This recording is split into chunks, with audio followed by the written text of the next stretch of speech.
Tianwei are so close to being really good, however they're missing one key component.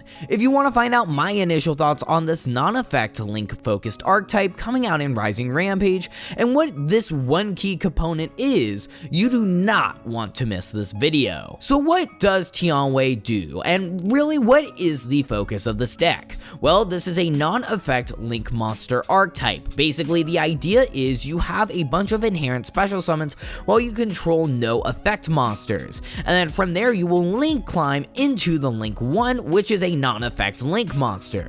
Then you will have other cards revolving around this non-effect link monster, and honestly a bunch of the monsters have grave effects to quote-unquote protect the castle. There are some very generically good spells and traps, but I do want to point out quite a few things because honestly this deck does have quite a few issues. So obviously yes, this is a very straightforward archetype. However, with that in mind, there are some issues with it. Let's start with the good, however, to get a good understanding of why this deck is pretty interesting and not bad at all. Well, to start, all the monsters are inherent special summons, which means this all gets you to that link 1.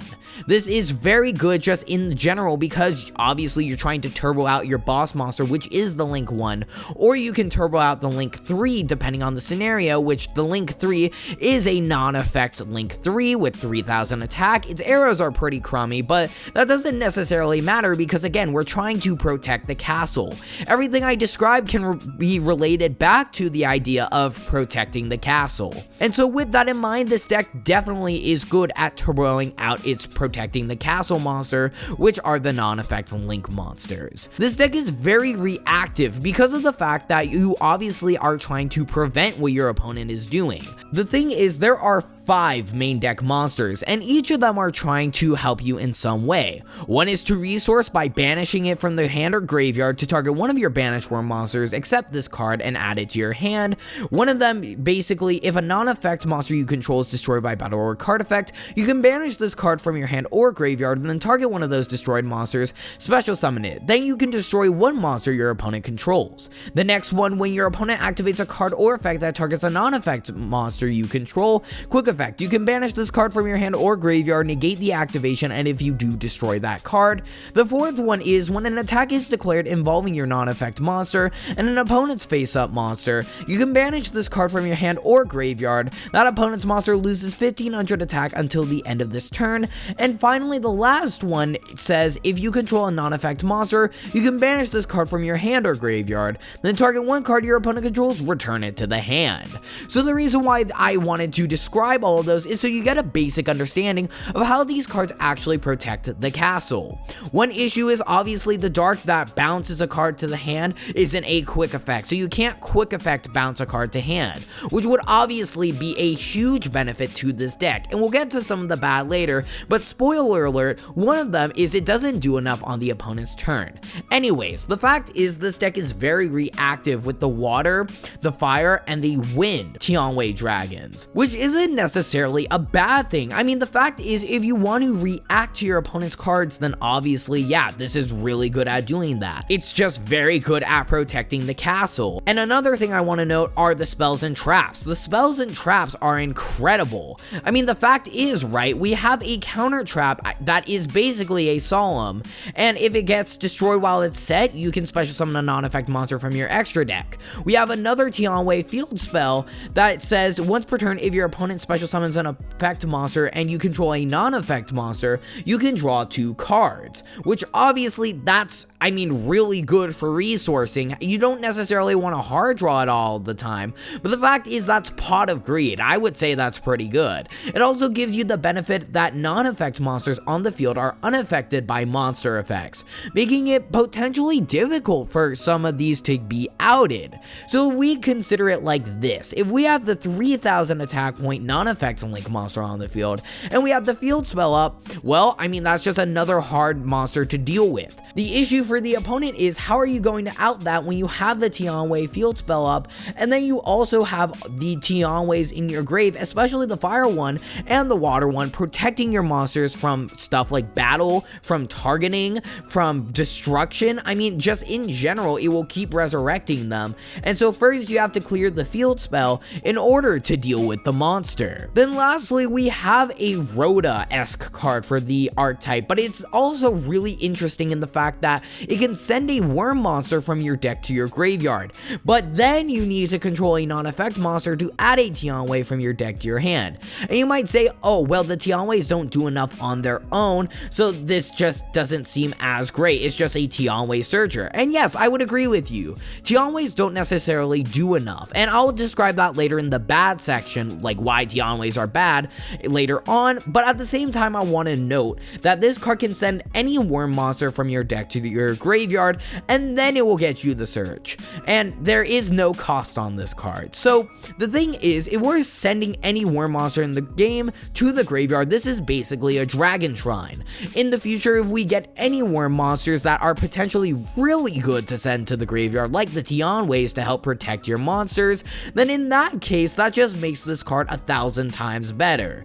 If we're getting a generic foolish for worm monsters, that could potentially be really good in the future with other worm monsters. So now that I've described why this deck is good at basically protecting the castle and how it can efficiently get access to protecting the castle, now let's talk about the bad section about this deck, and really it will correlate to the good section. So to start, these monsters don't do enough on the opponent's turn. This is a really big deal for this deck, and the reason why is because obviously you're trying to protect the castle, but at the same time, if you have no way of really just stopping your opponent from doing stuff, I mean, yes, there's the counter trap, but there aren't really any monster ways of stopping your opponent's stuff.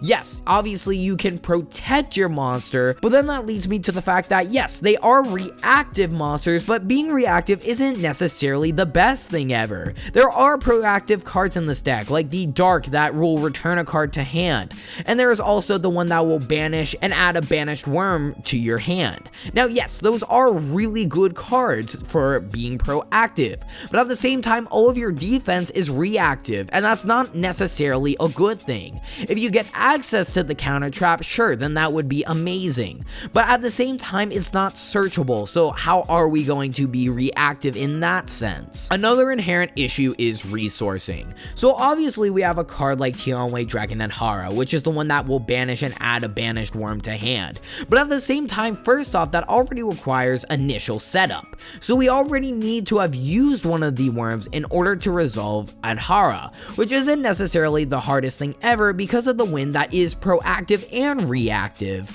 at the same time. Basically, if you banish the wind, then later on you can banish Adhara, add back Nahada, which is the wind, and then you can basically do more stuff from there.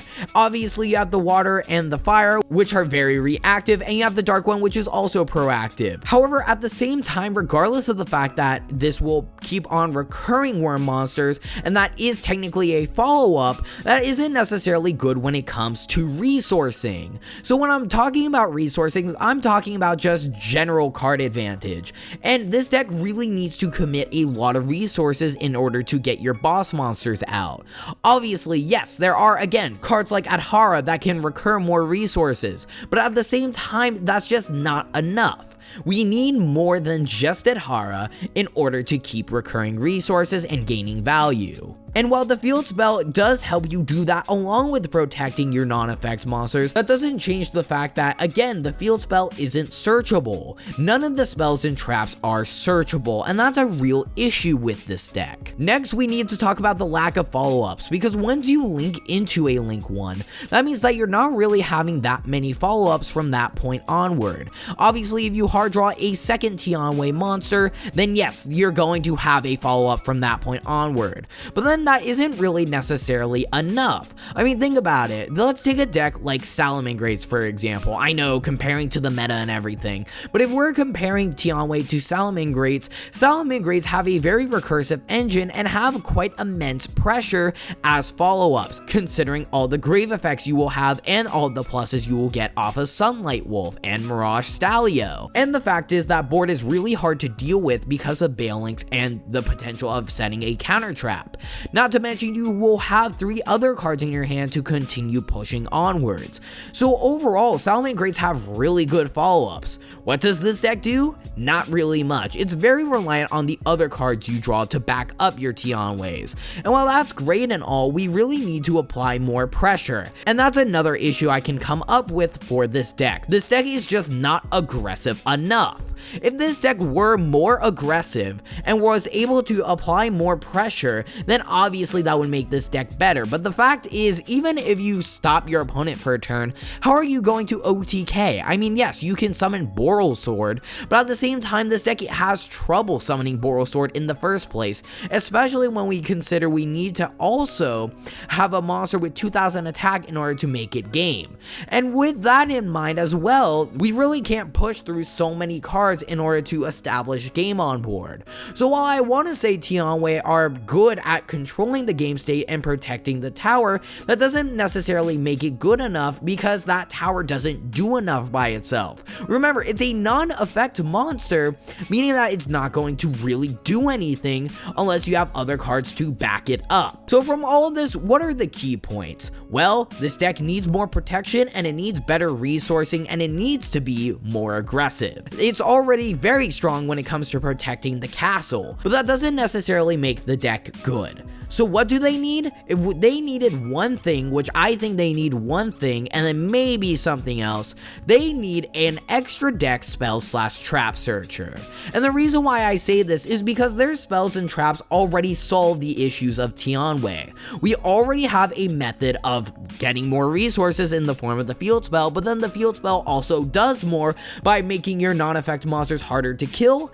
And then we also have the counter trap, which provides better reactive sources than, well, the monsters. And so because these 2 spells and traps are so good, regardless of the fact we can't search Hollow of Dragon Chakra, the fact is because the field spell gives you resourcing and the counter trap gives you more disruption, which again are the 2 big inherent issues with Tianwei, I would say that if we did get an extra deck spell/trap searcher, that would really benefit this deck, and overall I could see this deck doing much better with an extra deck spell/trap searcher. Thank you guys so much for watching this video. I hope you enjoyed. If you want to support me further than just watching my YouTube videos, go down into the description and support me on Patreon. It helps out quite immensely. As well, if you guys want to talk to me further than just my YouTube comment section, go down into the description and join my Discord server. Thank you guys so much for watching, and with that, I hope to see you soon.